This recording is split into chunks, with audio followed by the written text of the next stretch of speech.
we've got some more home ownership questions. We're going to go to one right now from CM. He says, going off the home ownership horrors theme, we are more than likely going to need a new hot water heater and AC unit in the next about 5 years. On the FOO, so in the financial order of operations, where would this fall? On step 4? On step 8? If you do have a little time to plan for these things, how would you go about that? Yeah, I think this is an interesting question because a lot of people ask, how do I save for like interim term or intermediate term goals, whether that goal be replacing a hot water heater or replacing an AC. And as I think through it, those things don't have a specific timeline around them, but you know that it's coming. It seems very likely that you're going to have to do these home maintenance repair projects. So in my mind, what I would try to have that be is I would try to beef up my emergency reserve. I would try to beef up step number 4, but I would try to do it in the margins, meaning what I don't want to do is shut down all of my other stuff. I don't want to like shut down my Roth, shut down my HSA, shut down my 401k contributions until I fully funded that replacement, especially if I know that I have 3, 4, 5 years. I still want to be able to do those other things, but rather than only carrying an emergency reserve of 3 to 6 months of living expenses, I think that I would probably shoot for having 3 to 6 months of living expenses plus the value of whatever that thing is I might need to replace. But I would try to do best of both worlds. Continue building, continue saving, and beef up step 4. So, by the way, when we say step 4, if you go to moneyguy.com/resources, you can download our 9 steps of the financial order of operations. And cash is so important that it actually has 2 steps. Step 1 is highest deductibles covered, and then step 4, which is your traditional 3 to 6 months.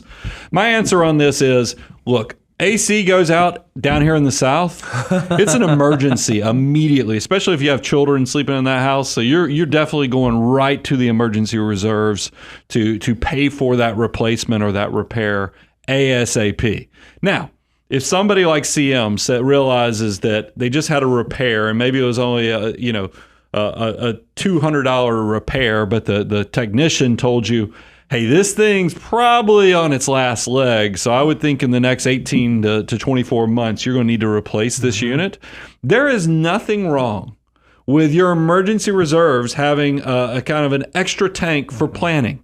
And that's so take your 3 to 6 months that you normally keep, if you have the luxury of time, and maybe use some flex of expanding that, start saving a little bit extra for the replacement of whether it's the hot water heater, whether it's the AC unit.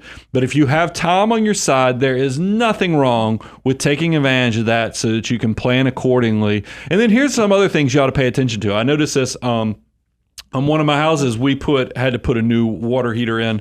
There are still credits out there when you look at the heat pump varieties and other things, especially like in the neighborhood for one of the houses we have. For like energy efficient? Yeah, it's all electricity. They don't have gas in the area. So it made sense to take advantage of even if the heat pump and the credits and the other things that come from it. So do your research on that too to see if there might be some money that comes back to you so that you get the full cost of the replacement and you can really choose out your decisions and then make a decision. Here's something I found out on an AC unit. On my primary residence, I had a great builder. But even with the great builder, we had a problem with our air unit that it went bad after 7 years.